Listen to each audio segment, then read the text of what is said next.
muchísimas gracias por su espera. El día de hoy haremos la revisión del tema de monitorear el bloqueo neuromuscular, una práctica recomendada, aunque casi siempre olvidada. Les agradecemos por hacer parte de nuestra actividad académica. Mi nombre es Ángela Timorán, yo soy residente de tercer año y agradezco al doctor Javier Benítez, quien es mi tutor el día de hoy. Bueno, comenzamos entonces con esta frase que creo que a todos nos suena de alguna manera familiar, ya que cada día en la práctica siempre vamos a intentar querer monitorizar mejor a los pacientes. ¿Y esto por qué? Pues porque básicamente la tranquilidad del anestesiólogo depende de que la monitoría sea completa y sea la mejor monitoría posible. ¿Qué pasa entonces? Dependiendo de la disponibilidad del recurso, si podemos, vamos a querer monitorizar cómo está el paciente con respecto a su profundidad anestésica. Si tenemos también herramientas para hacer una monitoría hemodinámica más completa, las vamos a utilizar.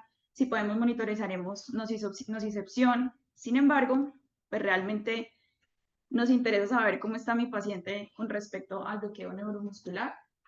Bueno, pues cada uno, dependiendo de lo que hace en su día a día, seguramente tendrá una respuesta a esta pregunta y muy probablemente varios se encuentren dentro de esta misma estadística, ¿cierto? Que se publicó en la guía de la ASA del año 2023 y lo que ellos hicieron fue preguntar a los anestesiólogos dentro de las posibilidades de monitoría que tenían, pues, cuáles eran las que les parecían más esenciales. Y lo que vieron es que realmente la monitoría del bloqueo neuromuscular es la última de todas. Así que bueno, probablemente en la práctica vemos esto mismo cada día.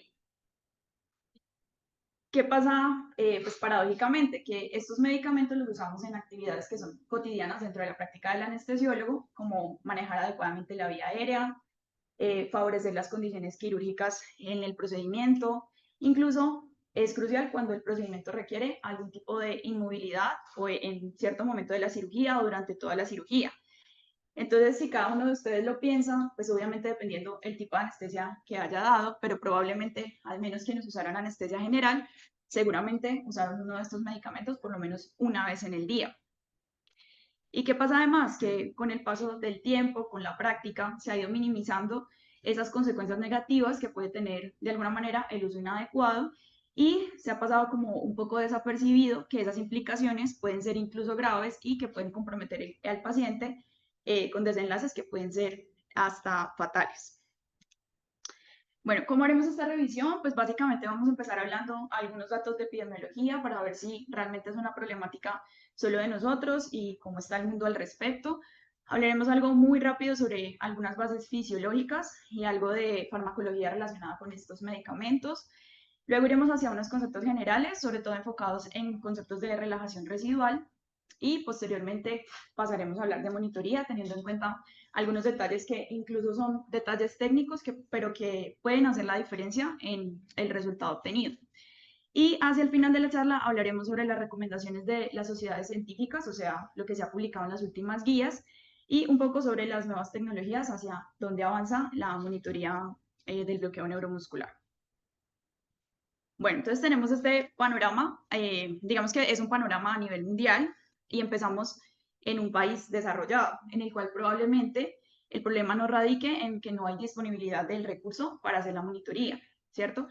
¿Qué pasa entonces? Ellos hacen pues estudios al respecto y este que vemos aquí es el resultado obtenido del estudio ReCite US, porque hay ReCite en varias partes, y lo que ellos encontraron es que la incidencia de relajación o bloqueo neuromuscular residual es de casi el 65%.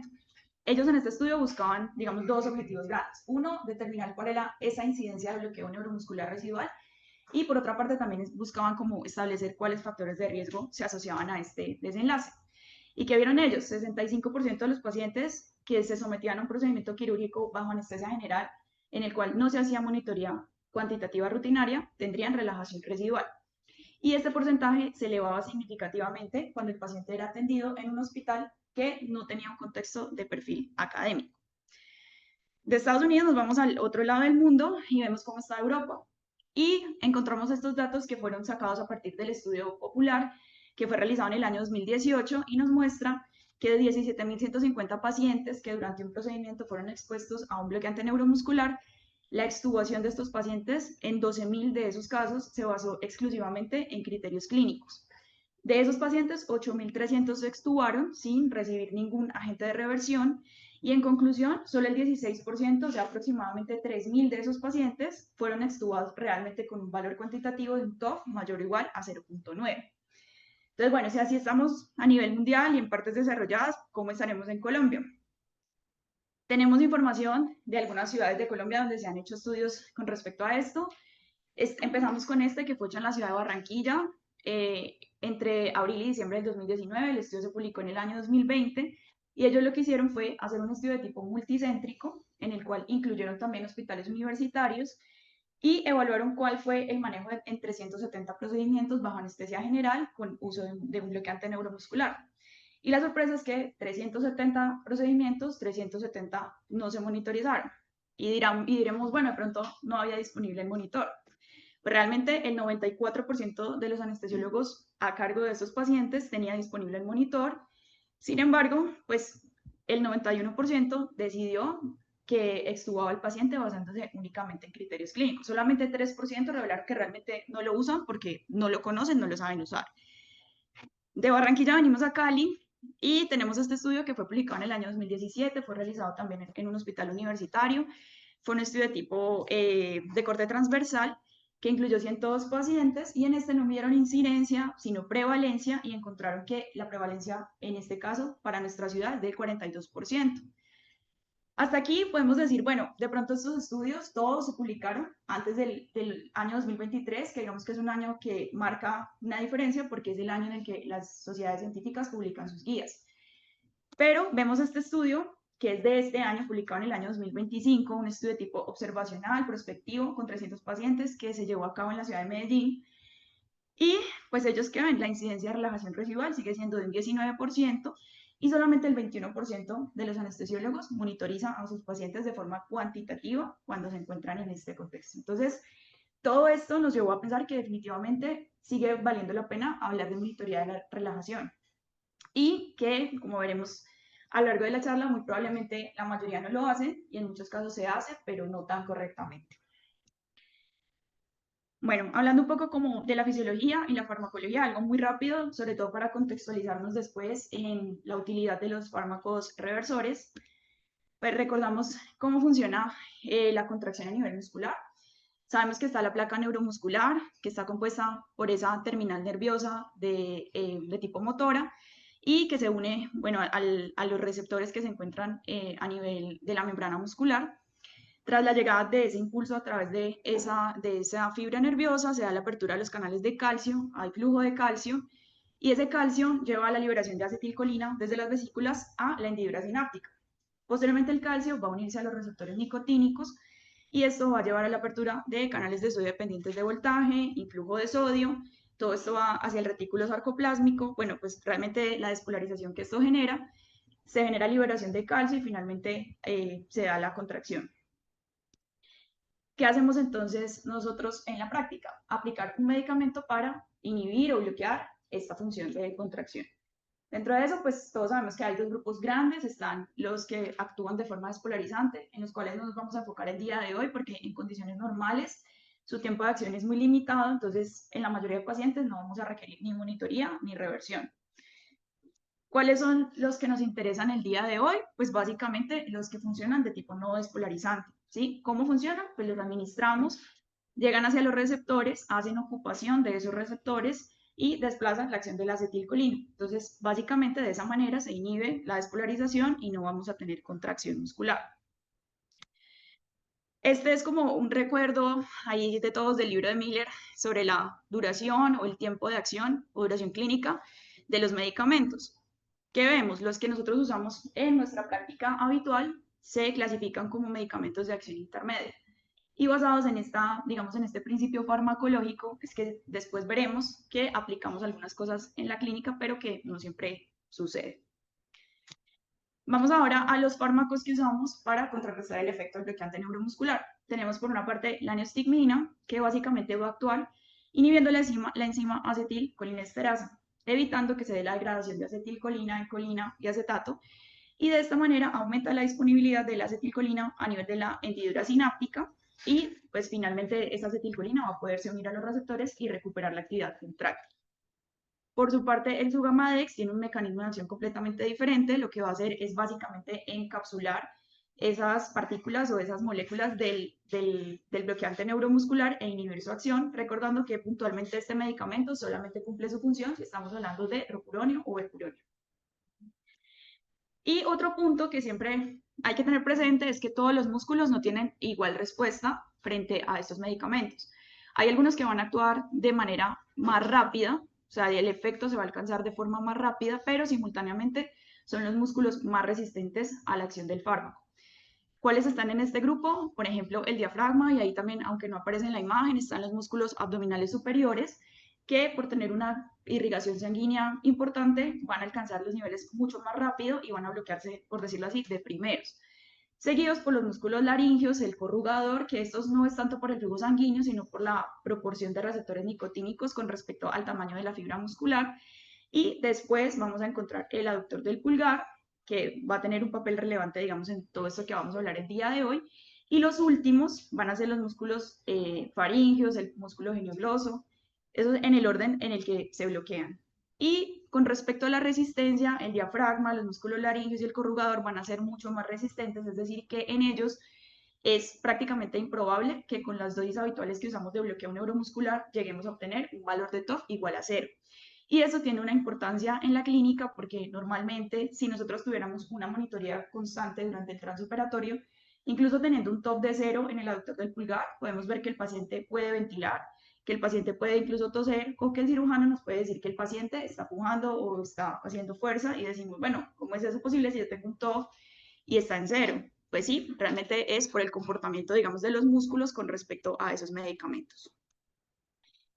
Pasando un poco más hacia las definiciones, entonces cuando vamos a hablar realmente qué es relajación residual, necesariamente se tienen que cumplir estas características. Uno, para yo decir que el paciente tiene relajación residual, necesariamente tengo que tener monitoría. Esa monitoría debe ser cuantitativa, debo haberla hecho con TOF y debo tener un valor por debajo de 0.9. Y sí o sí, la medición debe ser en el músculo aductor del pulgar, teniendo en cuenta lo que vimos anteriormente.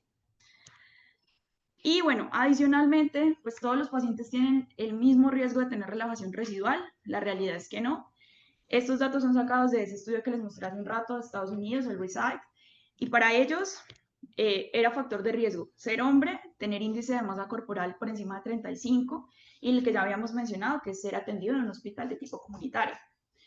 Esto es un poco curioso porque realmente la estadística a nivel mundial muestra que la incidencia es más alta en general en mujeres. Esto es debido a que tienen una mayor proporción grasa versus masa muscular. Y esta es, digamos, que lo que se encuentra en nuestro medio. Estos son datos extraídos del estudio de Medellín de este año que les mostré. ¿Qué vemos adicional que tiene, pues, se relaciona con la relajación residual? Uno, que yo no haga reversión farmacológica. Dos, que me encuentre en un procedimiento, una cirugía abdominal. Y este va un poco de la mano con el último, que son las múltiples dosis requeridas de bloqueo neuromuscular. Y definitivamente conocer los factores de riesgo me evita hacer monitoría, pues la respuesta es no, pero sí saberlos me puede de pronto ayudar en aquellos pacientes o en aquellos casos en los que por alguna razón no puedo monitorizar. Que han tratado de plantear que pueden haber algunos scores o escalas que se relacionen con el riesgo. Y vemos esta, que se publicó en el año 2018 y establecía como varios factores relacionados con esa relajación residual. ¿Cuáles están aquí? Vemos que la puntuación pues obviamente va cambiando, hay unos que tienen mayor y otros menor puntuación. Están algunos factores como la experiencia del cirujano, que va relacionada con el tiempo de duración de la cirugía, el requerimiento de múltiples dosis de bloqueo neuromuscular, la obesidad que ya la habíamos mencionado, que el uso del medicamento suceda o la extubación sea antes de 120 minutos, sexo femenino, y hay aquí un detalle que se va a mencionar aquí por primera vez y que vamos a retomar más adelante, y son las dosis de neostigmina por encima de 60. Y bueno, otros factores como la falla hepática, sobre todo relacionados con los mecanismos de acción de los fármacos. ¿Qué vemos? Entre el paciente tenga un REPS más alto, pues va a haber mayor riesgo de relajación residual y teóricamente tendré que tomar las medidas para prevenirlo. Y si definitivamente no tuve en cuenta los factores de riesgo, no hice monitoría y el paciente tiene relajación residual, ¿qué puede pasar? Bueno, por una parte va a haber una mayor obstrucción de la vía aérea superior, el paciente va a tener una menor respuesta ventilatoria ante la hipoxemia, va a haber fallo de la deglución, dificultad para hablar, para tomar líquidos. Todos los primeros factores se correlacionan con mayor tiempo en el área de cuidado posanestésico. ¿Qué más va a perder el paciente? Reflejos de protección de vía aérea. Esto puede llevar a que el paciente curse con broncoaspiración, que puede ser masiva y puedo darme cuenta inmediatamente, pero pueden también ser pequeñas aspiraciones que posteriormente desencadenen neumonía, entre otras, y probablemente nosotros como anestesiólogos ni siquiera nos demos cuenta que al paciente le pasó eso. Y bueno, en algunos casos que el paciente requiera reintubarse de emergencia. Y de último, pero no menos importante, va a llevar a una menor satisfacción del paciente y a, digamos, a un impacto con respecto a sus siguientes procedimientos, porque obviamente pues va a ser la peor sensación despertarse, pero seguir relajado. Bueno, entonces sabemos todo esto, todos hemos hablado, hemos escuchado hablar de monitoría, pero la incidencia sigue siendo muy elevada. ¿Cuál es la razón? Bueno, se aplican algunas cosas como esta, y es que escuchamos frases como ya pasó X número de tiempo desde la última dosis, ya pasó 1 hora, ya pasaron 2 horas, ya no tiene nada, entonces extubemos. Y eso desde hace mucho tiempo ya se prevé que realmente no funciona así. Incluso este estudio es del año 2023, ellos ponen ahí también el punto de corte de 0.7, porque para ese momento ese era el valor de corte para relajación residual. Y lo que ellos ven es que hasta casi un 40% de los pacientes después de 2 horas puede persistir con TOF por debajo de 0,9, ¿sí? ¿Qué lleva a que esto pase? Bueno, que definitivamente hay variabilidad entre cada individuo, dependiendo obviamente de sus comorbilidades y también del uso de algunos medicamentos, como por ejemplo antibióticos. Dentro de ese grupo de antibióticos se incluyen algunos como la gentamicina, la clindamicina, que no son infrecuentes que por alguna razón los usemos dentro de la profilaxis antibiótica, medicamentos como los betabloqueantes y algunos trastornos hidroelectrolíticos, sobre todo relacionados con el potasio, con el calcio. ¿Qué otra causa? Bueno, hacemos valoración clínica de la parálisis. Cosas como, por ejemplo, que el paciente sostenga la cabeza. ¿Qué vamos a ver? Que la sensibilidad de estas pruebas clínicas es supremamente baja, por lo tanto, no son unas buenas pruebas para yo tamizar algo. ¿Qué va a pasar? Que voy a tener muchos falsos negativos y voy a interpretar que el paciente no tiene relajación cuando aún la tiene. Y tomo decisiones de extubación temprana en las cuales me equivoco y normalmente lo que pasa es que yo digo, bueno, el paciente sostiene la cabeza, lo extubo y ya una vez lo extubo me doy cuenta que sigue relajado y es apenas ahí cuando pienso, uno, en revertir y dos, pues en ponerle además hipnótico para que el paciente pues no viva como el momento del despertar relajado. ¿Y qué pasa también? Que nos guiamos de otras cosas como decir que el paciente mueve un buen volumen minuto, que intenta expulsar la cánula de Gödel o que sostiene la cabeza y realmente la correlación de estos signos clínicos con el valor del TOF vemos que son unos valores de TOF muy bajos y que realmente en ese valor de TOF el paciente requiere reversión. Y esta última es que, bueno, podemos decir, no, le ponemos el TOF, pero pues no esperamos a ver el numerito, sino que yo le doy un estímulo y veo a ver qué tanto contrae. Ellos desde 1985 ya decían como que, bueno, esta técnica como que no es tan buena.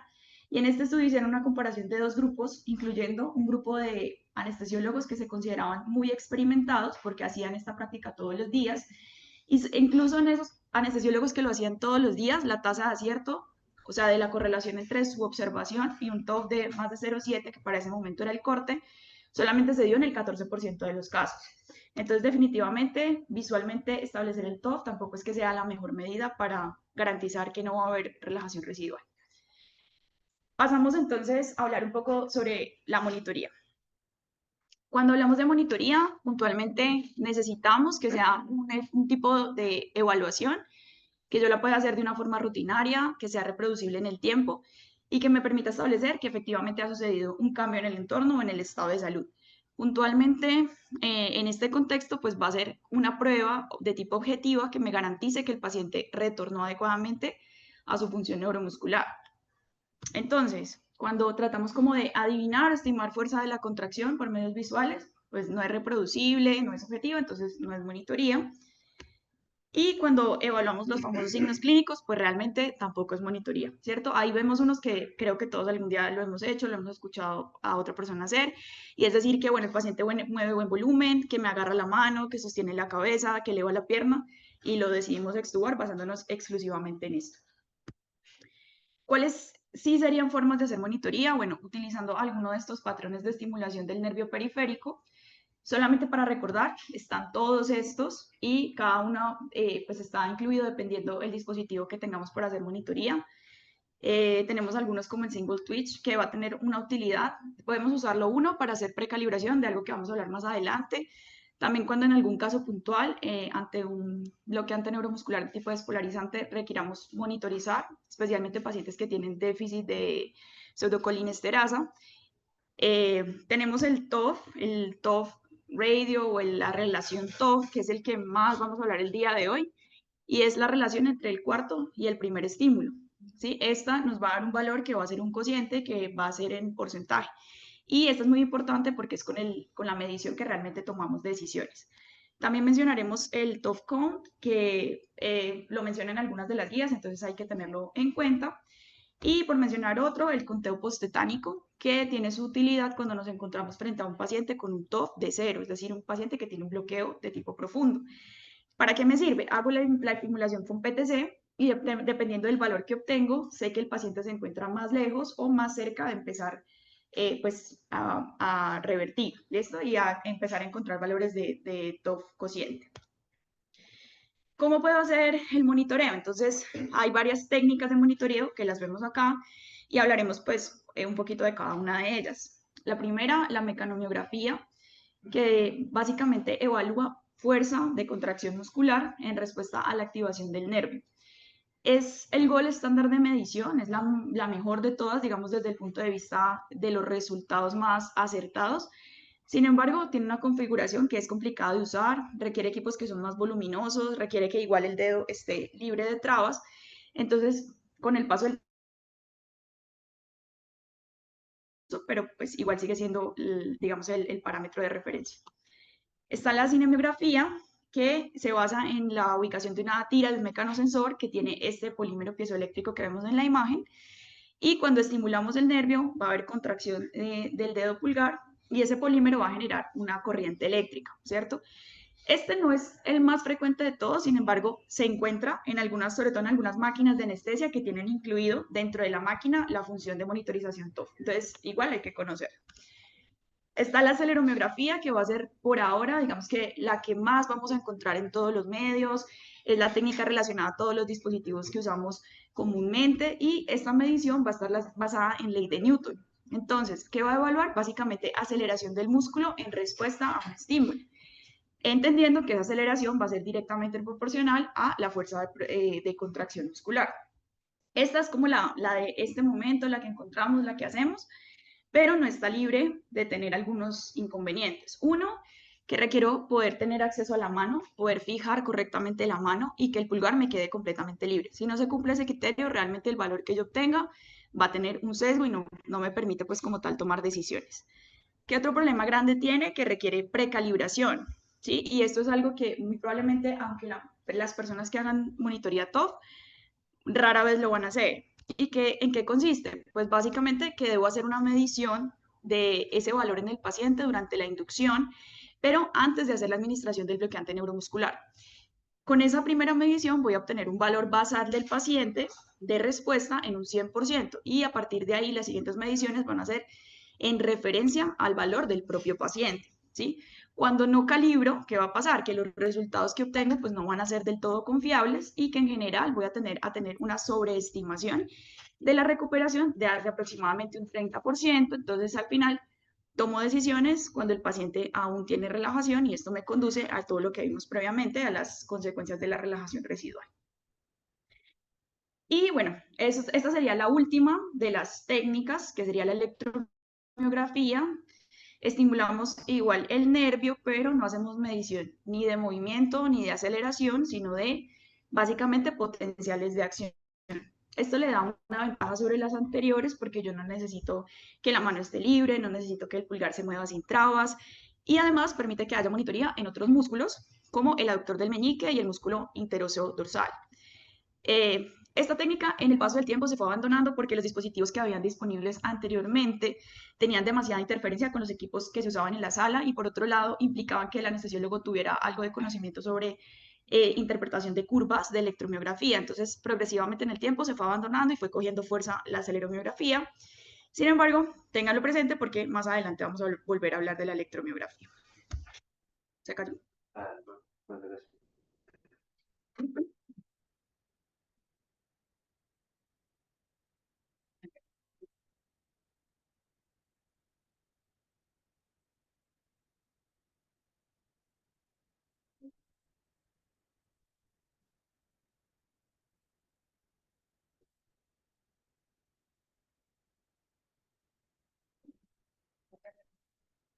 Un segundito, por favor, vamos a conectarnos nuevamente.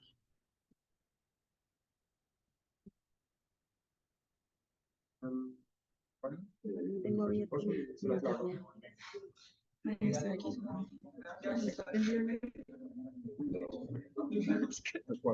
Literal, al gym.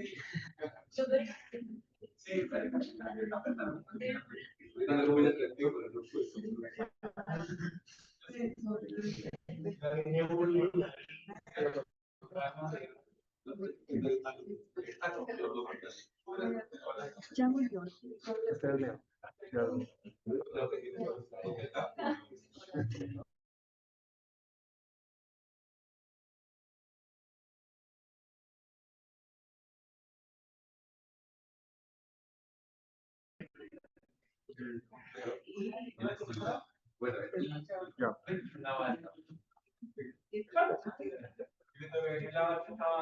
Gracias, así pasa. Ya, ¿sí? Bueno, listo. Bueno, vamos a continuar entonces. El otro punto importante es saber dónde debo monitorizar al paciente. ¿Listo? Si yo no hago una monitorización técnicamente correcta, pues también voy a tener una tasa de fallo. ¿Qué va a pasar en estos pacientes? Necesito, uno, garantizar que la posición de los electrodos es correcta. ¿Esto qué implica? Que el electrodo negativo siempre debe quedar distal y el electrodo positivo ubicado más proximal, más o menos a 4 o 5 centímetros del electrodo negativo. ¿Qué otra cosa es importante? Digamos que un detalle, que necesitamos siempre limpiar la piel del paciente y asegurarnos que esté seca antes de ubicar los electrodos. Pueden parecer como detalles simples, pero cuando no se hacen correctamente se altera la impedancia y la medición no va a ser correcta. Adicional a monitorizar en el aductor del pulgar, tengo otras opciones. Bueno, si las tengo, si no tengo acceso a la mano y necesito monitorizar, puedo hacerlo a nivel del músculo aductor del hallux, estimulando el nervio tibial posterior, ubicando los electrodos detrás del malolo medial. Igual teniendo en cuenta las mismas consideraciones de la limpieza y de la piel y la ubicación correcta de los electrodos. Sin embargo, pues hay que tener en cuenta esto y es que los dos músculos, a pesar que en la imagen inicial se encuentran como en el mismo punto de la gráfica, realmente no revierten exactamente igual. Y el hallux va a tender y a mostrar valor de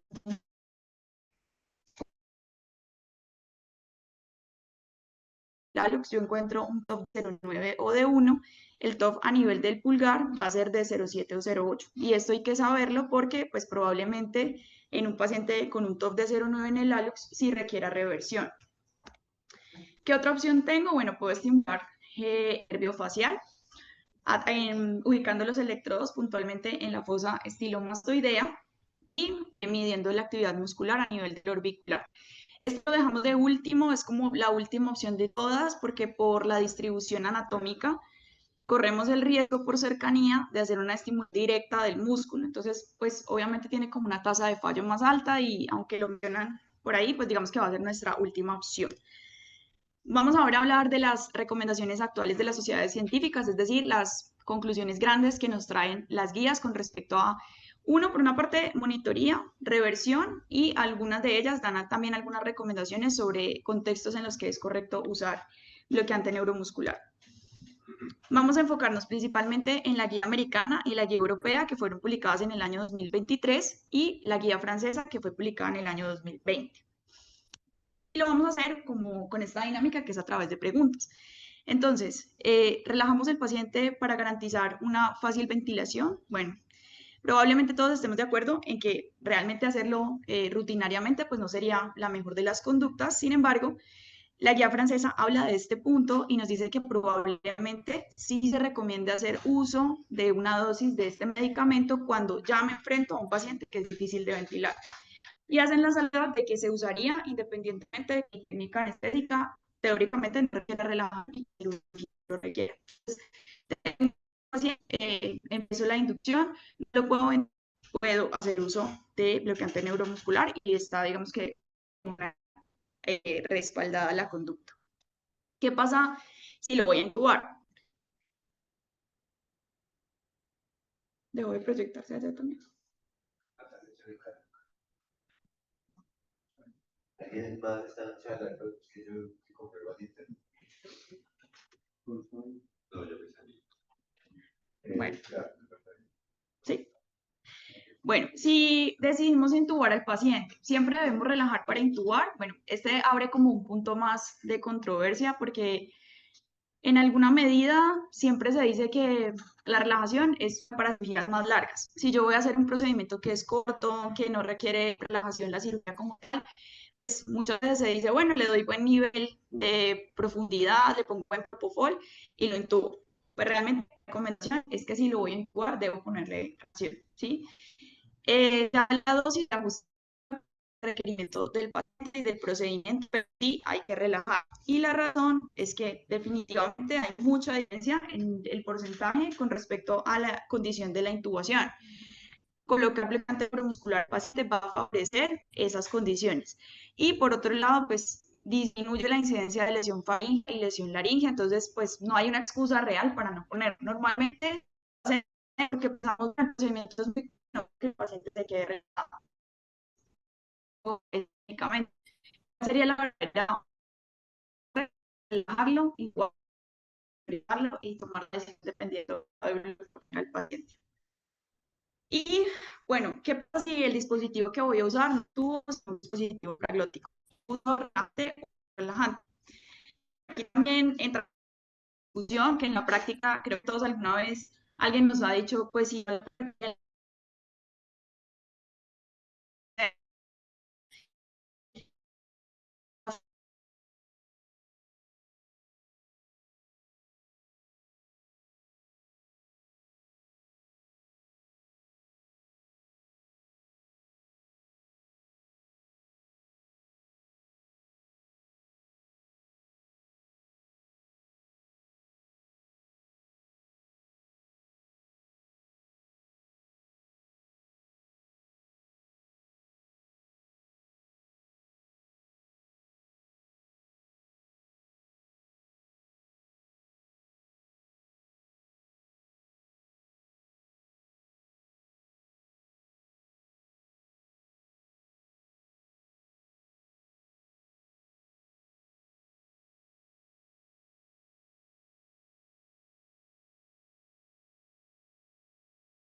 Pero ya puede arrancar. Hola, hola. ¿Sí? ¿Escucha? ¿No? ¿Sí? Bueno, qué pena con todos. Tenemos unos pequeños problemas de conexión a internet. Bueno, entonces vamos a retomar en donde íbamos. Habíamos dicho que si voy a intubar el paciente, por una parte, pues colocar bloqueo neuromuscular me mejora las condiciones de intubación y adicionalmente me disminuye la incidencia de lesiones faringeas y laringeas. Por lo tanto, la gran conclusión es que siempre debo poner este medicamento en este contexto. Con respecto a los dispositivos supraglóticos, lo mismo, de entrada no sería, digamos, una práctica recomendada, sin embargo, si se trata de un paciente con laringoespasmo, un cambio o reposicionamiento del dispositivo, está recomendado hacerlo. Y ellos vieron pues que efectivamente en esas complicaciones, trátese de un cierre glótico transitorio o de un laringoespasmo, el uso de cualquier bloqueante neuromuscular es superior al uso únicamente de propofol. ¿Qué pasa en el paciente que está en un procedimiento o en una cirugía abdominal? Bueno, en general, todos sabemos que si el paciente está en cirugía abdominal, debe tener buena relajación y esto aplica en el contexto de cirugía abierta y también en el contexto de cirugía laparoscópica. Sin embargo, en el tiempo siempre ha estado la duda si realmente requiero que ese bloqueo neuromuscular sea profundo. Entonces, al respecto, hay muchísimos estudios pues, que han tratado de determinar si el bloqueo profundo aporta algo más al paciente. Estos han estado enfocados principalmente en contextos de cirugía laparoscópica y los escenarios han sido principalmente la cirugía hepatobiliar, la colorectal y la ginecológica. ¿Qué se ve en general? Si yo tengo al paciente bien relajado, por un lado, evito la hiperinsuflación durante la laparoscopia y de esa manera disminuyo las consecuencias tanto hemodinámicas como respiratorias. ¿Qué otra cosa mejora? Las condiciones quirúrgicas pues durante el transoperatorio. Sin embargo, las guías nos dicen que no hay suficiente evidencia para estandarizar esta recomendación. La razón es que no tiene, digamos, mucho impacto con respecto a dolor postquirúrgico ni complicaciones postoperatorias o perioperatorias en general. Entonces, aunque no lo recomiendan, digamos que ya ahí sabemos que la guía es como es una orientación, pero cada uno podría individualizar su paciente y individualizar su procedimiento para saber hasta dónde pues, profundiza el paciente. Cirugía otorrinolaringológica. Bueno, la guía francesa nos dice que deberíamos hacer buena relajación en este caso, especialmente en el caso de la cirugía laringea.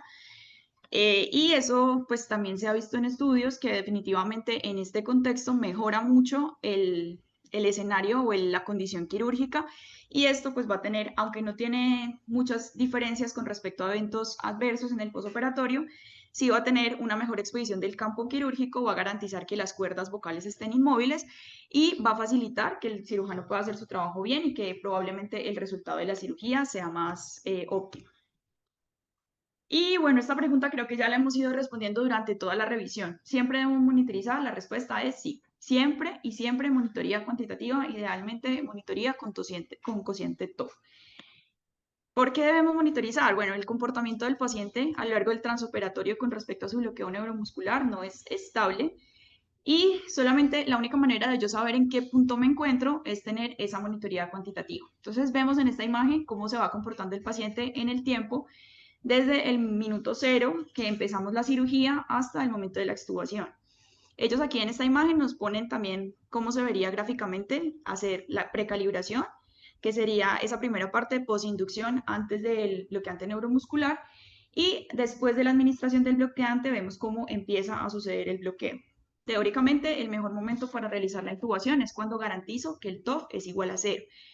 Viene aquí otro punto y es necesariamente debo o es la mejor práctica monitorizar para intubar. Bueno, las guías como tal no lo recomiendan estandarizadamente, pero en algunos contextos como que yo quiera acertar en el primer intento, quiera evitar el trauma durante la intubación, pues sí sería recomendable que yo monitorice para tener total seguridad de que el paciente, por ejemplo, va a tener pérdida de los reflejos de la vía aérea superior, bueno, entre otros. Ya a partir de ese momento pasamos a un bloqueo completo que va a ser el paciente que tiene un TOF de 0 y una PTC de 0. Avanza hacia un bloqueo profundo con un TOF de 0, pero la aparición de valores en el conteo posttetánico del que hablamos previamente. Y a partir de un conteo posttetánico, de un conteo TOF de 1 a 3, yo sabré que el paciente se encuentra en un nivel de relajación o un nivel de bloqueo moderado. La gran mayoría de procedimientos quirúrgicos requieren solamente este nivel de profundidad para que el transoperatorio pueda pasar y el procedimiento sea exitoso. Y ya después vendrá el bloqueo shallow, que son pacientes que hay aparición de valores de TOF, pero esto se encuentra por debajo de 0.4. Y el bloqueo mínimo con un TOF radio entre 0.4 y 0.9. Estos dos últimos recuerden los valores porque más adelante vamos a hablar de ellos con las indicaciones de las dosificaciones de los medicamentos para revertir los efectos. Y ya TOF de mayor a 0.9 se considera pues una recuperación aceptable y un paciente que está listo para ser extubado sin que yo haga ninguna intervención.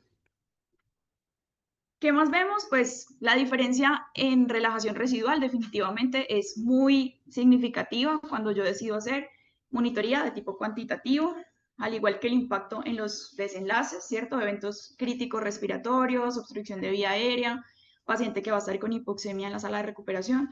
Todo esto lo disminuyo cuando hago esa monitoría cuantitativa. ¿Dónde debo monitorizar? Bueno, estimulación del nervio ulnar, monitorización en el dedo, en el músculo aductor del pulgar. Esa es la recomendación y solamente cuando hago este tipo de monitorización puedo tener certeza que mi valor realmente me permite tomar decisiones. Y bueno, llegamos a esta parte que es como, listo, ya hice la monitoría, ya tengo mi valor de TOF, ¿qué debo hacer con el paciente? Entonces, entran aquí como varios puntos. Uno, siempre desde la aparición del Sugamadex se ha dicho, bueno, ¿realmente el Sugamadex es mejor a la neostigmina o solamente es como una estrategia más comercial relacionada, digamos, en parte pues con el costo que definitivamente es diferente? Bueno, esto ha sido como algo que se han planteado como en muchos escenarios, se han hecho bastantes estudios y, por ejemplo, en esta revisión sistemática de Cochrane vemos que ellos, las tres grandes conclusiones de esta revisión es que el Sugamadex es más seguro, tiene una menor incidencia de relajación residual y definitivamente es más rápido que la neostigmina. ¿Qué tan rápido? Bueno, en general, el tiempo de reversión promedio de Sugamadex está entre 1.5 minutos y 3 minutos. Esto puede verse modificado dependiendo de la dosis que usemos y esta va relacionada con la profundidad del bloqueo. Pero obviamente siempre, hasta en el peor de los escenarios de Sugamadex, que puede prolongarse hasta máximo 5 minutos, pues va a ser en tiempo, va a ser siempre superior a neostigmine, porque neostigmine el inicio de acción son de 5 a 15 minutos y el tiempo promedio de reversión de un bloqueo, cuando el bloqueo es moderado, es de 12 minutos.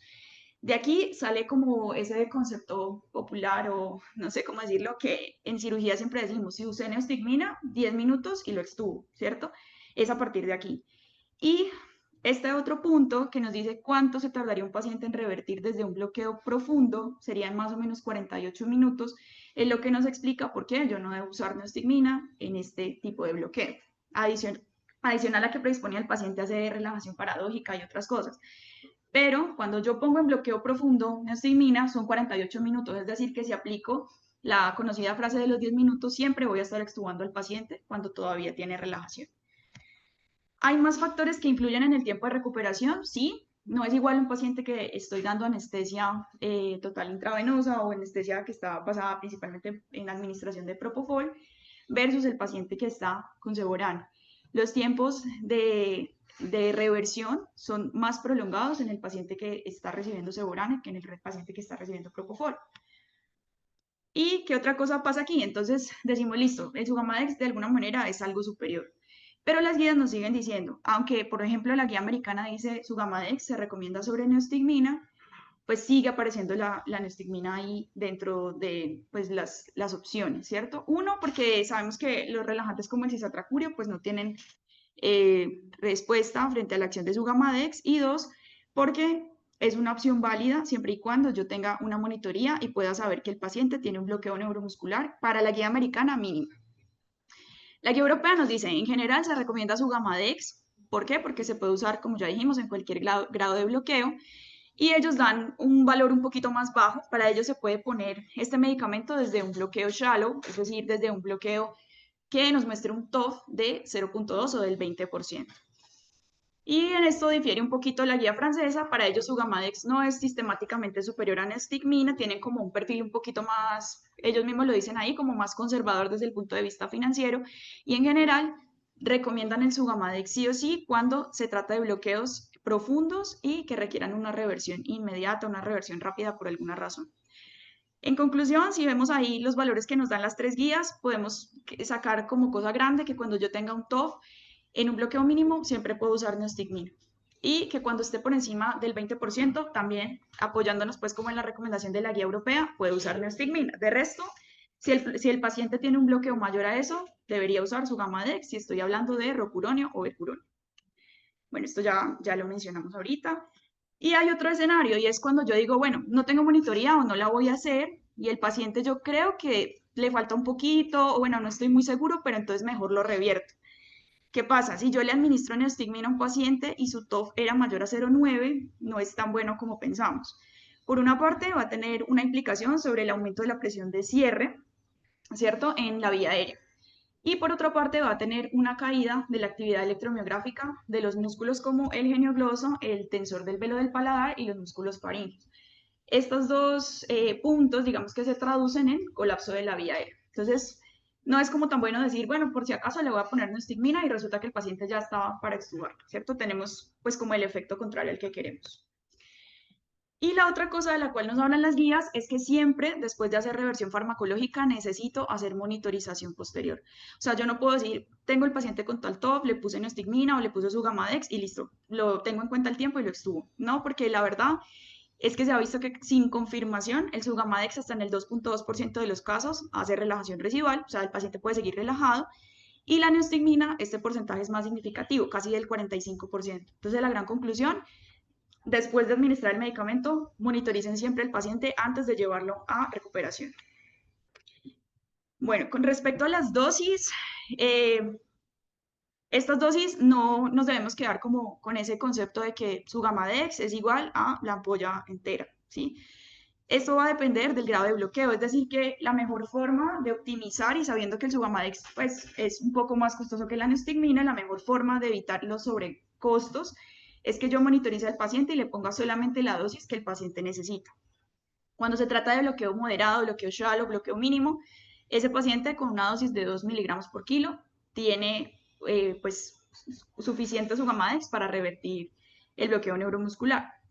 Cuando lo uso en el contexto de un bloqueo profundo, la recomendación aumenta a 4 miligramos por kilo. Y si hay un escenario en el cual podría usar 16 miligramos por kilo, que es aquel paciente que se encuentra en bloqueo completo, es decir, que prácticamente le acabo de poner el medicamento, o lo estoy intentando intubar o lo acabo de intubar y por alguna razón tengo que revertirlo. En ese caso, puedo usar esta dosis, pero esta dosis de reversión de rescate tiene una pequeña claridad y es que solo funciona si se trata de rocuronio. Esto lo dice incluso el prospecto del medicamento como tal. Si estamos hablando de becuronio, no nos va a servir aunque usemos esta dosis. ¿Listo? Entonces, esa pues como un primer punto. Y otras consideraciones puntuales con el Sugamadex. Uno, no poner dosis altas empíricas. Igual hay riesgo de recronización. Dos, el peso del paciente que se usa es el peso real, independientemente de que se trate de un paciente obeso mórbido. Tres, sabemos que la excreción de su Gamadex es netamente renal, entonces contraindicado cuando se trata de un paciente con tasa de filtración glomerular por debajo de 30. Y otro, estos dos últimos, bueno, uno, si la paciente toma anticoncepción hormonal, debo decirle que los siguientes 7 días debe usar otro método anticonceptivo porque reduce la efectividad de estos métodos. Y hay una cosa más, y es que rocuronio y becuronio no tienen la misma afinidad, ¿sí? En la práctica, algunas personas dicen, no, becuronio tiene menos afinidad por su Gamadex, entonces subámosle la dosis en este caso. Bueno, la realidad es que no. Sea rocuronio o sea becuronio, la dosis es la misma. Lo que cambia es que debo darle un poquito más de tiempo porque esa recuperación con becuronio es un poco más lenta, pero no implica que yo deba hacer cambios en las dosis. Con respecto a neostigmina, bueno, en general me puedo quedar con la idea de que voy a usar 20 a 30 microgramos por kilo. Sería una dosis correcta, porque como dijimos, en términos generales, pues yo voy a revertir con neostigmina solamente en pacientes con bloqueo mínimo.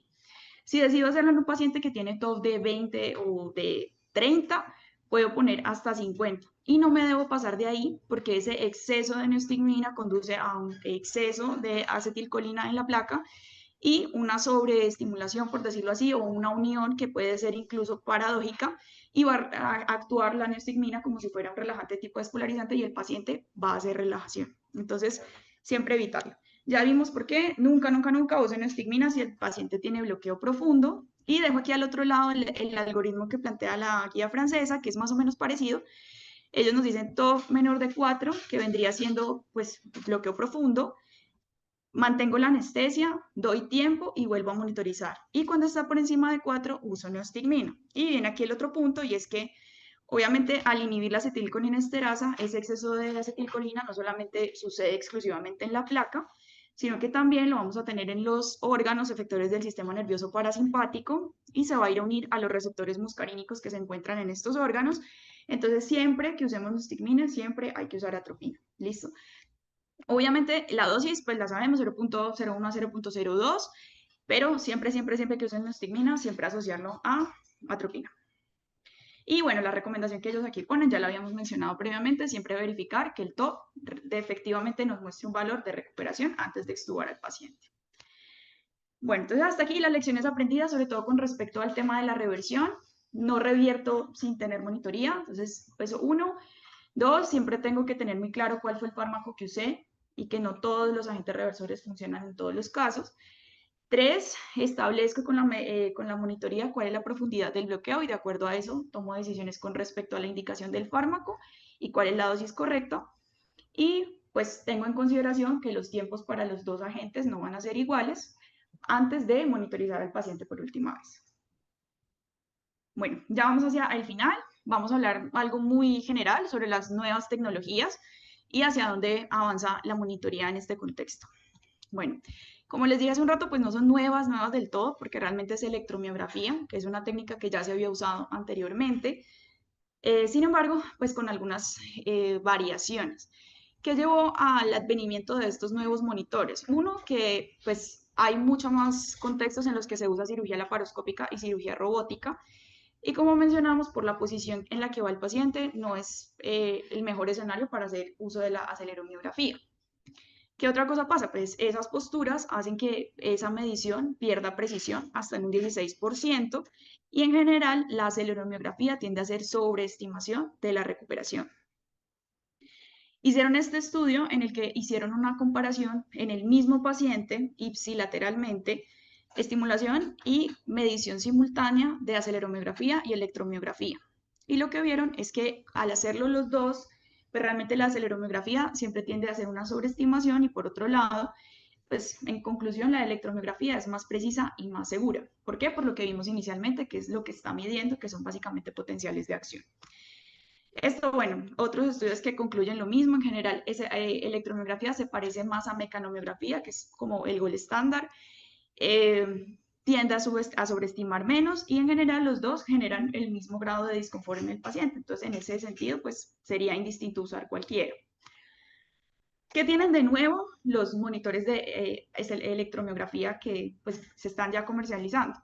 Uno, que tienen unos electrodos de superficie que son mucho más fáciles de colocar. Hace un momento que hablamos sobre los requerimientos técnicos para una correcta monitorización, vimos que uno tenía que tener muy claro cuál es la polaridad, en qué lugar lo debo colocar, a qué distancia, y si fallo en eso, pues mi valor no va a ser tan preciso. Estos tienen unos electrodos que ya vienen listos, solamente es ponerlo en el paciente y ya no tengo que pensar polaridades ni nada de eso. Segundo, el paciente puede estar en cualquier posición, puede tener los brazos pegados al cuerpo, no tengo que tener libre el pulgar ni acceder a la mano durante el procedimiento. 3, a diferencia de la electromiografía que se usaba previamente, estos son más resistentes, 1, a interferencias y pues 2, a tener como, digamos, alteración de las curvas por cosas que se usan normalmente en cirugía como el electrobisturí. 4, no requiere calibración, a diferencia de la aceleromiografía. 5, dan una medición objetiva y también permiten hacer mediciones continuas en el transoperatorio, pues por lo que ya mencionamos, que no requiere que el paciente vaya en ninguna posición específica. Y adicional, pues son de elección en paciente con mano cubierta o inmovilizado. Y al igual que los que tenemos actualmente, permiten igual medir cociente TOF, TOF-COM, PTC, bueno, y todos los demás. ¿Cuáles tenemos? Bueno, esta es la versión de STEAMPOD que trae los dos incluidos, aceleromiografía y electromiografía. Ya está disponible, si ustedes lo buscan en la página, dice como que más o menos ya se contacten, que ya se los están vendiendo. En Colombia, bueno, con el profe dijimos que realmente no está muy disponible todavía, ¿sí? Y el problema real es que no es tanto el problema comprar el equipo, porque puede que incluso no sea mucha la diferencia con el STEAMPOD que conocemos.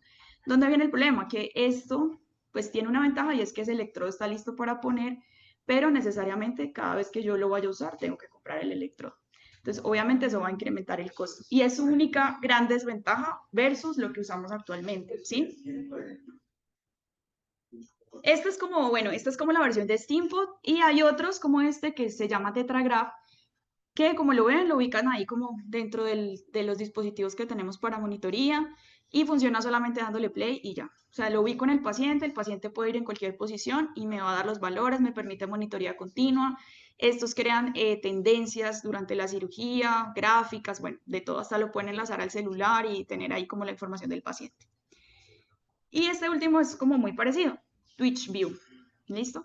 Esos tres por mencionar algunos, pues hay otros grupos que están sacando otras marcas comerciales, pero bueno, para tenerlo en cuenta porque es hacia donde avanzamos.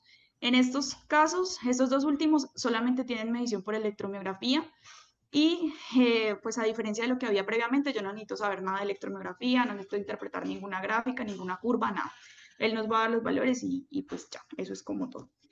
Listo, finalmente las conclusiones. Bueno, la conclusión más grande de todo, siempre, siempre, siempre, monitoría no debería ser nunca opcional. Cuando la hagamos, monitoría siempre cuantitativa. Músculo elegido, el aductor del pulgar. Siempre pues aprendamos a usar el equipo que tenemos disponible y cuando decidamos usarlo, tengamos en cuenta los detalles técnicos, ¿listo? Si no lo hacemos bien, es como si no lo hubiéramos hecho. Si no lo precalibramos, es como si no lo hubiéramos hecho. Entonces, si decidimos hacerlo, pues hay que hacerlo bien desde el principio. Y esto fue como un algoritmo que dijimos con el profe Benítez al final, y es que siempre debo hacer monitoría cuantitativa, debo aprender a interpretar los resultados. Puede pasar que en la práctica, como no lo hacemos mucho, en el momento yo vea un valor y no me acuerdo si eso es mínimo, shallow o profundo, entonces el ejercicio es como veo el número, puedo tener por ahí anotado o guardado en mi celular a qué corresponde y lo apunto, revierto si el paciente tiene indicación, elijo para revertir el agente correcto, la dosis correcta, y espero el tiempo y siempre confirmo el TOF mayor a 0,9 antes de extubar y trasladar el paciente a la unidad de cuidado posanestésico. Gracias.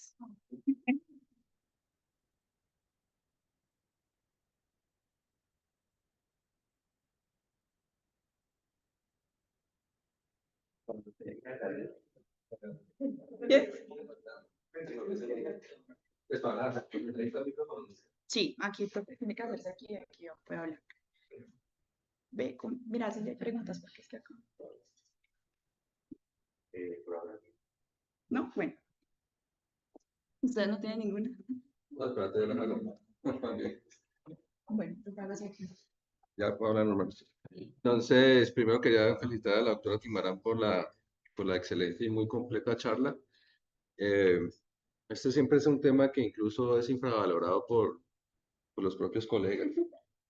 No voy a decir a quién, pero sí. Y miren que incluso en los países muy avanzados, y pues ya viendo el último estudio que salió el año pasado, pues primero estamos monitorizando poco y la otra es que la incidencia de relajación residual sigue siendo elevada. Yo aquí quería la primera pregunta para hacerle a los residentes es, ¿cuántos de ustedes cuando monitorizan normalizan? Que levanten la mano. Sí, normalizar, que es precalibrar. Aquí el 0% hace normalización o precalibración. ¿Cuántos de ustedes cuando usan monitoría de la relajación anotan en el registro de anestesia qué TOF tiene y qué nivel de relajación tiene? O sea, al terminar. O sea, ustedes colocan TOF, por ejemplo, sí, pero cuando es menos de 0,9, okay, digamos como el 50%. O sea, lo digo en este sentido porque hemos tenido problemas, sobre todo para que nos familiaricemos con el grado de relajación. El consejo que pues, les damos con Ángela es que cuando usted coloque, por ejemplo, top 3 respuestas, entonces coloque igual bloqueo moderado, o top de 10%, bloqueo shallow, o top de 40%, bloqueo mínimo, o top de 0 y PTC de 0, entonces bloqueo completo, porque a la gente se le olvida la nomenclatura. Entonces todavía estamos, por ejemplo, usted en estos días escuché, dice, ve, ¿qué relajación tiene? Entonces dice, no, una relajación eh, leve. Escuché por ahí relajación leve, pero dije relajación leve, ¿qué es? Porque ni siquiera está dentro de la nomenclatura propia de la monitoría de la relajación. Entonces, para no olvidar los niveles de relajación, tienen que anotarlos. Después ya los interiorizan. Entonces usted dice 50% de TOF igual a bloqueo mínimo, entonces se revierte con tal. Ahora, ¿cuántos de ustedes que revierten vuelven y hacen un TOF después de colocar la reversión? Entonces, eso también lo digo por el efecto legales, porque cuando hago, digamos, referencia al estudio que salió aquí en la ciudad de Cali hace unos años, donde se midió la prevalencia de relajación en una prestigiosa institución de la ciudad, que era alta. En ese tiempo, pues había unos factores agregantes y es que se usaba pancuronio muy frecuentemente. Entonces, obviamente es un relajante que tiene un tiempo de acción mucho más prolongado. Pero, y ellos llegaron a la conclusión que la monitoría no bajó la prevalencia. Y es posible porque a los pacientes que se les hacía monitoría y se revertía, lo que hacían era que le medían el TOF ya en recuperación y en recuperación se encontraron que seguían con relajación residual. Entonces eso pasa porque estamos revirtiendo, pero muchas veces no nos aseguramos de que el paciente haya tenido una recuperación completa. Entonces, lo que debemos hacer es anotar el número del TOF que tiene el paciente, elegir el agente, y ya vamos a hablar un poco sobre el agente, y volver a monitorizar. Incluso algunos cuando tienen por encima del 90, lo que hacen es tomar 3 tomas para que estemos completamente seguros que estamos por encima del 90, sobre todo los que no se han normalizado, ¿sí? Ahora, con respecto a los agentes, porque esta es una cuestión también pues económica, el Sugamax es un agente que pues tiene un costo mayor, pero digamos que ya las 3 guías recomiendan es que no usemos neostigmine si el paciente no tiene 4 respuestas. Todavía estamos viendo en la práctica clínica que pacientes con 2 o 3 respuestas del TOF se les está colocando neostigmine. Y la recomendación de hace 2 años para acá, incluso la guía francesa, que es hace 5 años, es que solo cuando tengan 4 respuestas del TOF debemos usar neostigmine. Si está por debajo de 4 y usted está usando cisatracurio, por ejemplo, tiene que esperarse hasta que llegue a 4 para poder usar neostigmine porque el cisatracurio no tiene otra opción. Pues no tenemos el Calavadión 2 aquí en el país. Y si estamos usando rocuronio y está por debajo de 4 y en su institución está el Sugamax disponible, pues la opción también es usar Sugamax. Ahora, la recomendación también es lo mismo que dijo Ángela, y es que si usted va a usar Sugamax y el bloqueo es moderado, o sea, de realmente moderado y mínimo y shallow, que esté ahí para arriba, es 2 miligramos por kilo, porque también he escuchado también es que la dosis es la ampolla completa. Entonces, el paciente pesa 50 kilos, pues le ponen los 200 miligramos. Y tampoco es así, o sea, la recomendación es 2 miligramos por kilo, idealmente pues por peso real, como lo dijo ella. Y en el cuanto al neostigmine, hay que tener una consideración y es que, ¿qué pasaba antes? Si ustedes ven las guías hace unos años, el doctor Naguif escribía mucho sobre eso y él recomendaba incluso hasta 70 microgramos por kilo de neostigmine. Y él recomendaba que usted podía revertir después de 2 o 3 respuestas. Entonces, ¿qué es lo que pasa en los extremos donde está el paciente muy relajado y usamos neostigmina en altas dosis? Es que estás usando mucha neostigmina y va a subir mucho la acetilcolina a nivel sistémico. Y lo que uno ve es que los pacientes, el exceso de acetilcolina produce desensibilización. O sea, puede producir un bloqueo por desensibilización, que prácticamente es como una internalización de los receptores por la sobreestimulación de la acetilcolina. Y lo mismo pasa en los extremos distales, es decir, por ejemplo, lo que decía Ángela, si usted tiene un bloqueo por encima del 40%, la dosis de neostigmine es 20 por kilo. O sea, no la típica de 4 y 1 o 5 y 1, porque cuando usted coloca un exceso de neostigmine, y fue el estudio que ella mostró en pacientes voluntarios que tenían TOF por encima del 0,9, o sea, que se les colocó neostigmine, ese fue un estudio como en Nueva Zelanda, por allá.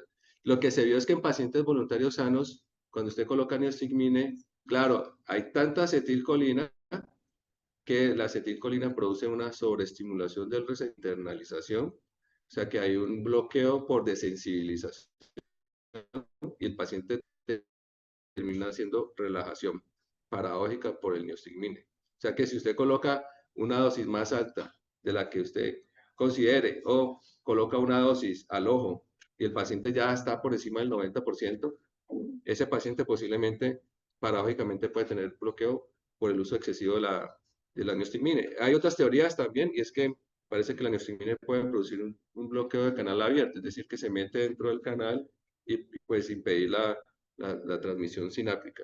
Entonces, eso, digamos, es como lo que se traía. Lo que nosotros siempre tratamos es que use la herramienta porque ya el estimulador está en las clínicas.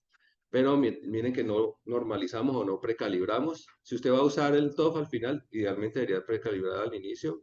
Y la otra es siempre usar el TOF independiente del tiempo que haya pasado, porque lo que vemos sobre todo en los hospitales como el hospital es que los pacientes son críticamente enfermos. Entonces son pacientes que tienen disfunción renal, tienen falla hepática. También está el cuento de pues que cada paciente tiene una respuesta interindividual diferente, ¿sí? Las marcas que también cambian, o sea, no sabemos muchas veces el tipo de marca del relajante. Entonces nos confiamos siempre en los tiempos y hemos visto pacientes que después de 2 horas de usted colocarle 25 miligramos de rocuronio, que es una dosis efectiva de 95, y hemos tenido pacientes con TOF del 30 al 40%, y muchos de estos pacientes por el tiempo, o sea, por lo que asumimos que ha pasado el tiempo, pues están con relajación residual.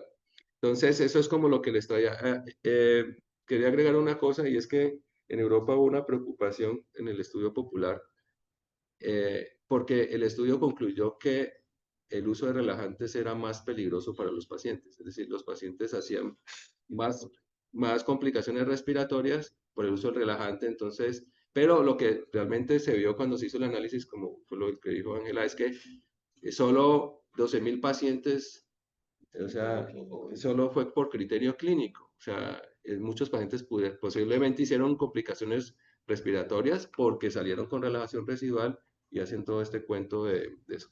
Yo les tenía una pregunta, era para los fellows de UCI que los veo aquí, es si usan la monitoría de la relajación, y cuál es el nivel de TOF que usan cuando los pacientes ustedes deciden relajarlos. Porque digamos que el escenario clínico es diferente el de anestesia, o sea, uno lo usa al inicio, a veces lo puede uno usar en el transoperatorio si usted quiere tenerlo un poquito con niveles de bloqueo moderado entre 1 y 2, por ejemplo en cirugía hepatobiliar, en algunas cirugías laparoscópicas. Eh, pero el cuento no sé si es diferente en la unidad de cuidado intensivo, sobre todo cuando ustedes deciden relajar un paciente que no se ha acoplado bien, si realmente ajustan la dosificación del cisatracurio al TOF, o qué niveles de TOF están usando, o cuando ya deciden estudiar el paciente después de usar una infusión de cisatracurio por varios días, si hacen monitoría de eso o no. No sé si alguien de pronto nos pueda colaborar, la doctora Guerrero o alguno de los doctores de la UCI, o Caballero, no sé. Yo, Javier. Yo, espérate, ¿vas a responder vos? Aquí está Sí, también el fellow respondiéndome. Si sí, quieres, le a digo ver que se te digo, acerque. Si quieres, espérate a un ver, momentico, Juan. a ver, te digo, la monitorización de la relajación muscular en la UCI, en general se tienen los mismos principios que ya se revisó en la excelente charla de Ángela, pero sí, Ángela expuso claramente que no se ha estandarizado su uso a pesar de la evidencia clara. En la UCI el problema es mayor. Y en la UCI hay otros puntos que aún preocupan más.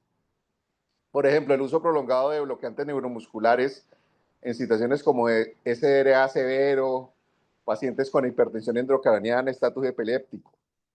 ¿Eso qué lleva? Eso que lleva a un no adecuado monitorización de la relajación muscular, a bloqueos residuales, miopatía del paciente crítico y una prolongación a veces de bloqueos profundos innecesarias, o sea, o que no sabemos, ¿no? Porque no están monitorizados. Pero digamos que la recomendación es, por ejemplo, si deciden colocar un goteo, es tenerlo con un TOF de 0 o entre 1 y 2. Entre 1 y 2. Uno no necesita bloqueos Ok. profundos. Con un top de 3 hacia arriba Ok. es lo ideal. El Listo. problema es que no tenemos los equipos, que es la otra limitante, ¿no? Entonces Ok, nunca sabemos realmente en qué punto de la relajación muscular,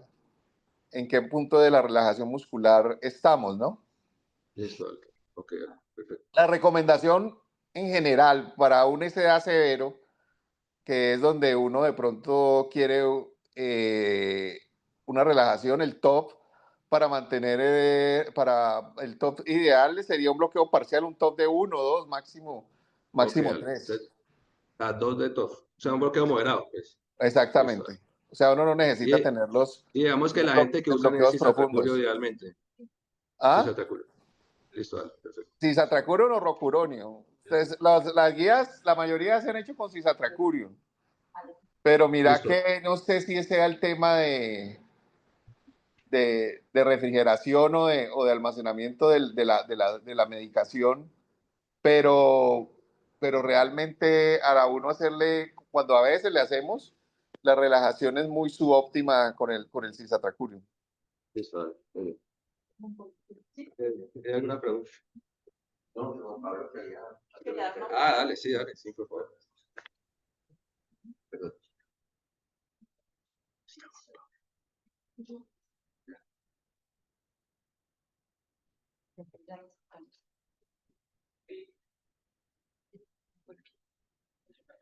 El doctor Juan Pablo Quintero quiere hacer una intervención.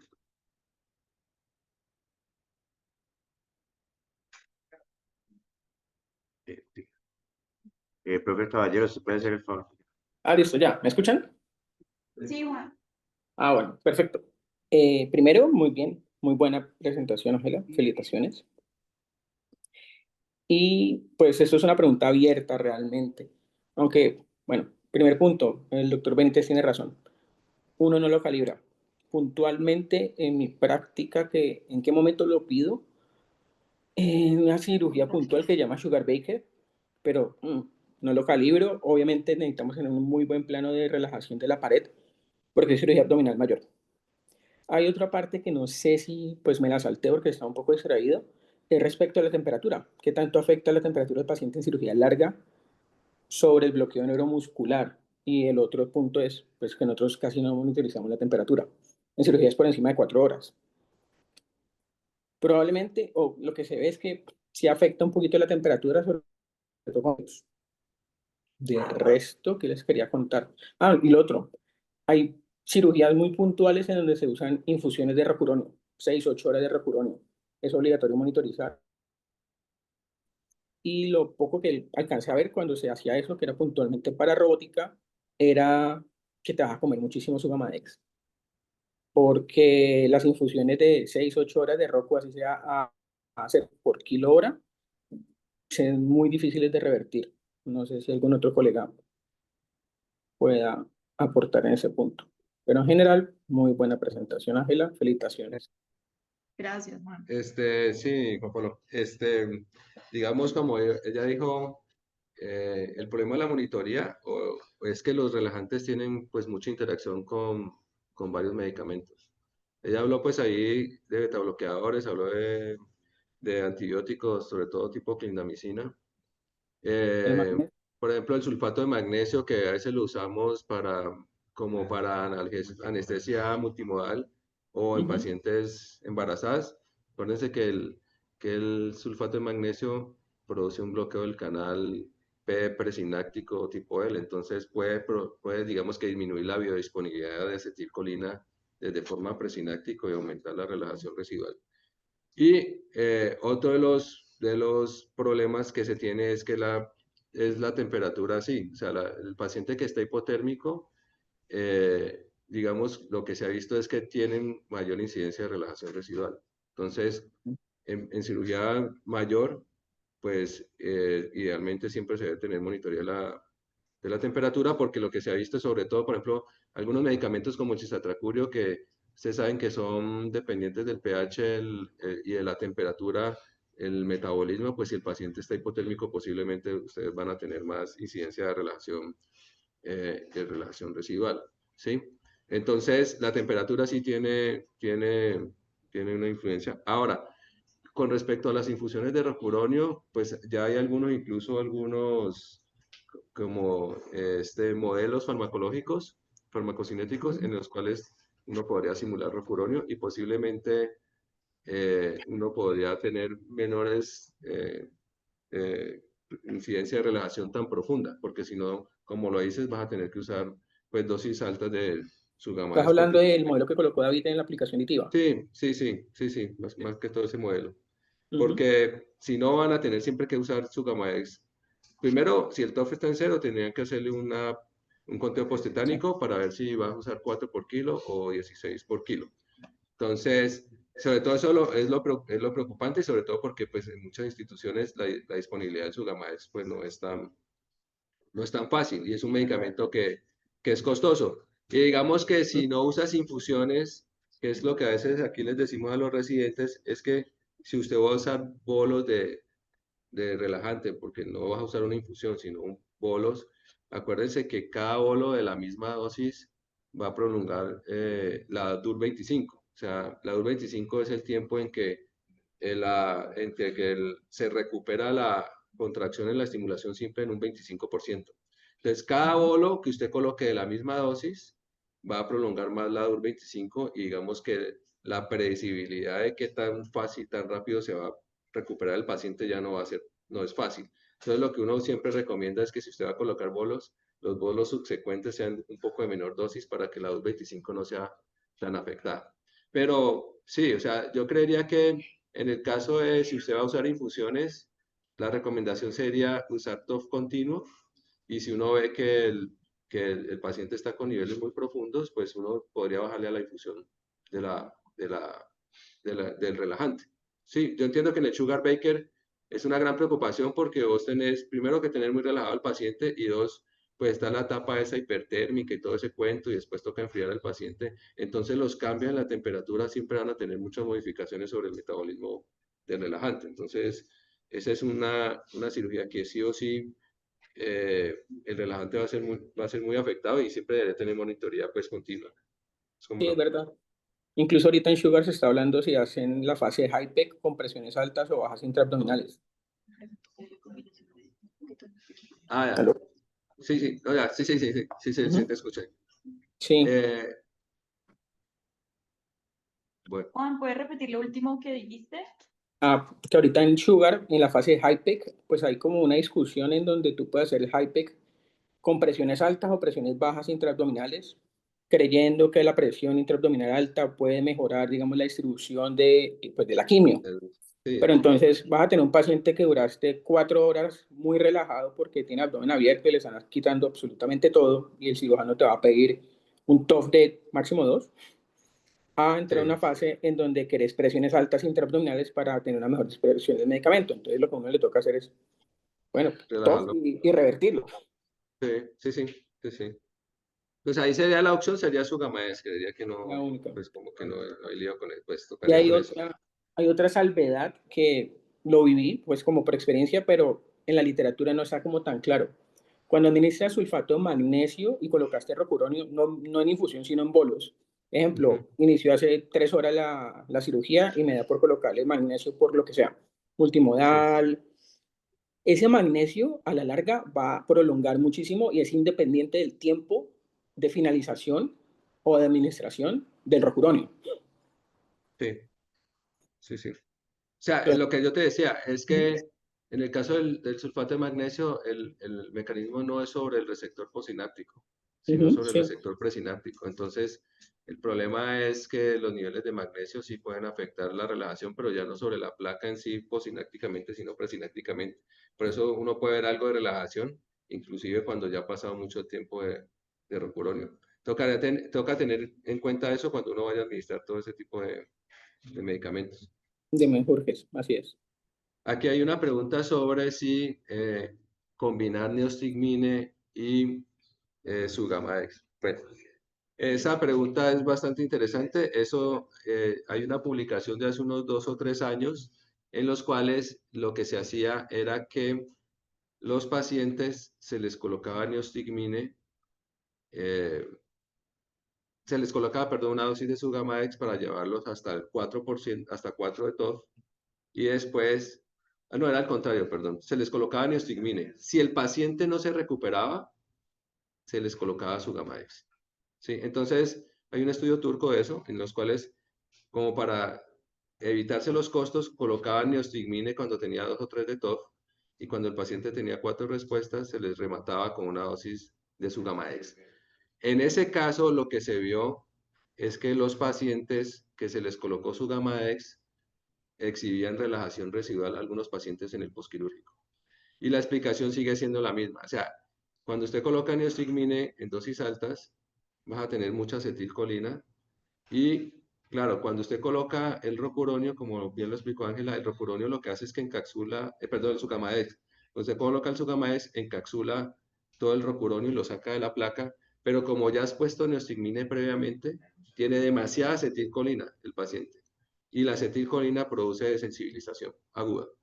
Entonces, es como que ese reporte está como parálisis residual post uso de Sugamax, pero realmente es un caso de sensibilización aguda por uso de neostigmine. Entonces, la recomendación no es colocar neostigmine y después colocar Sugamax. Eso pasa mucho en la práctica porque estamos colocando neostigmine cuando tenemos 2 o 3 respuestas del TOF. Entonces, cuando el paciente no se recupera, pues impaaritablemente toca colocarle Sugamax al paciente.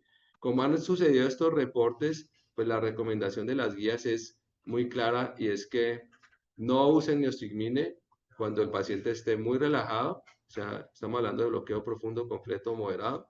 Solo usen neostigmine cuando tenga TOF por encima de 4 a las dosis recomendadas y tampoco usen neostigmine en dosis altas cuando el paciente se ha recuperado. En ambos espectros, el paciente va a exhibir relajación residual.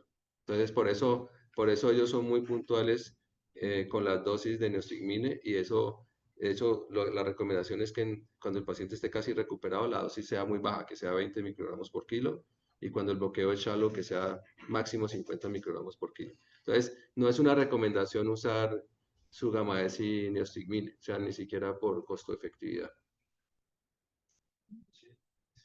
Yo tengo una pregunta, profe. Hablando de la precalibración, ¿los equipos tienen algún preset que le diga a usted, esta es para precalibrar?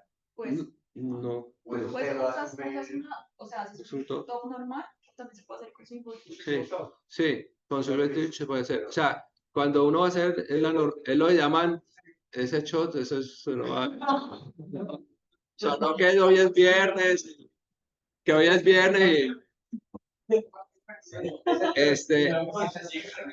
en el, La pregunta que se hizo acá es si para la precalibración usamos algún preset específico en el monitor. sí, o sea, La respuesta es no, se puede usar, top hacerle o top normal, estimulación que simple. desde el top normal es tolerable en un paciente que puede estar incluso un poquito experto. Igual ahí lo que ellos nos dicen es ¿No? hacer la inducción sin Exacto. poner el bloqueo, hacemos la estimulación y luego ya ponemos el bloqueo. O sea, el paciente igual está dormido. Sí, exacto. O se puede hacer con swing single twitch. Ese es uno de los usos de ese tipo de En estimulación. el caso del equipo que tenemos aquí en el hospital y algunas clínicas, que es el Stimpo no da valor de single twitch o estimulación simple, no te da valor en porcentaje. El TOF que teníamos antes, no le voy a decir a caballeros, si se lo botaron, otra vez va a ser un lío. Pero el TOF que teníamos antes, cuando usted colocaba hacia estimulación simple, te daba un porcentaje. ¿Sí? Entonces, ese serviría. De hecho, uno veía que colocaba estimulación simple, ponía ese relajante y el porcentaje iba bajando. Y de hecho, el Stimpo no lo da, pero debería darlo porque cuando uno habla de, por ejemplo, dosis efectiva 95, tiempo de latencia, todo es basado en estimulación simple. O sea, en qué tanto baja y todo el cuento. En el caso de los equipos que tenemos acá, el que da porcentaje es el TOF. Entonces, uno podría hacer normalización o precalibración, como le quieran llamar, con el TOF. Entonces, induce uno al paciente, le pone el propofol, el opiáceo, Y en ese momento, cuando el paciente ha perdido la conciencia, le hacen el TOF y con ese valor es el que ustedes tienen que basarse, porque por ejemplo, si les da 130%, ¿cierto? Claro, cuando ustedes van a estudiar al paciente y te dicen 90%, es 90% pero el 130, o sea que estás por debajo, ¿sí? Estás por debajo y ese paciente está con relajación residual, ¿sí? Entonces, eso hay que tenerlo en cuenta. Por ejemplo, otra cosa que decía Ángela también, y hay que tenerlo, por ejemplo, en cirugía de cabeza y cuello, que se hace muy frecuentemente en tiroides, como el paciente va con los brazos metidos, pues una opción es usar el aductor del hallux, perdón, el hallux, perdón, con el tibial posterior, pero en ese caso tienen que tener en cuenta que el hallux se va a recuperar antes que el aductor del pulgar, ¿sí? Entonces, y que los valores van a ser un 20% por debajo. Entonces, si te dice 90, posiblemente está en 70% en el aductor. Por eso, ellos son muy específicos que lo que es relajación residual es siempre y cuando el TOF esté por debajo de 90, pero usando siempre el aductor, ¿sí? Si usted va a usar el hallux, tiene que tener en cuenta que él se va a recuperar antes. Entonces, usted puede tener valores altos antes de que tenga el aductor se haya recuperado. Y ahí sí sería más importante hacer, pues obviamente en todos los casos, pero en ese monitorizar después de usar la relajación. Y pregunta número 2, digamos que esto es un poco más controversial, pero cuando uno realiza la tendencia de uso de relajación de muscular y reacción, hace 10 años era más o menos 25, por el 75, por hoy es más del 95% de los anestesiólogos de prácticas en Estados Unidos, que en pacientes con falla renal, incluso en diálisis, utilizan rocuron y sulfamadex. Sí. Hay estudios que dicen que como que no pasa nada, otros que sí, que a pesar de que el complejo rocuron y sulfamadex se demora más a eliminarse, aparentemente no aumenta los desastres. Pues la recomendación del productor es que no se use por tasa de filtración por debajo de 30, ¿sí? Ahora, ¿que podemos usar rocurón en el paciente renal? Sí. De hecho, recuerden que el rocuronio no tiene metabolismo hepático, o sea, él no tiene metabolitos. Él tiene una eliminación 70% que se da por vía más o menos hepática, ahí más o menos 40, 50, 60% y el resto por vía renal, ¿sí? El problema con el rocuronio es más con la falla hepática, porque, digamos, la eliminación hepática es importante, ¿sí? Entonces, ahí sí tendrías un problema, pero en el caso de la eliminación renal, pues no es tan alta, entonces se puede usar perfectamente en el paciente que tiene falla renal. Pero si vas a usar la molécula de su gamma X, pues la recomendación de ellos es que no se use por debajo de 30, aunque ya hay trabajos que se puede usar por debajo de 30 sin problema. Lo que te dicen es que si lo, o sea, que en el caso que lo tengas que usar, ejemplo que este rocuronio no lo puedes intubar, no lo puedes ventilar y no, pues lo voy a revertir, no importa, tienes que hacerle monitoría sí o sí, porque es la única manera que tengas certeza que efectivamente funciona y que el paciente pues ya va a tener efecto, es lo único. O sea, como que sí se podría, pero tienes que tener en cuenta que la recomendación en el prospecto original del medicamento dice que no. Entonces, si le pasa algo al paciente, pues al final te van a decir que no, no debías. O sea, se puede, Sí, clínicamente lo podría hacer, pero no se debería. Sí, esa es como la recomendación de la casa, es que es por debajo de 30. Sí. Entonces, a monitorizar. Bueno, muchas gracias a todos por participar. ¿Otra vez? Juan Pablo, ¿quieres hablar otra vez?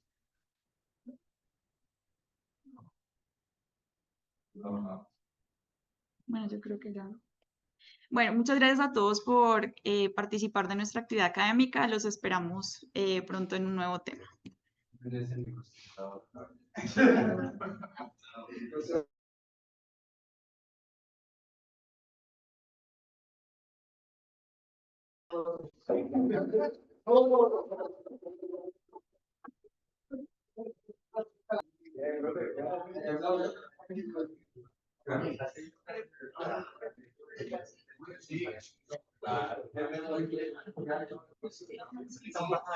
Gracias.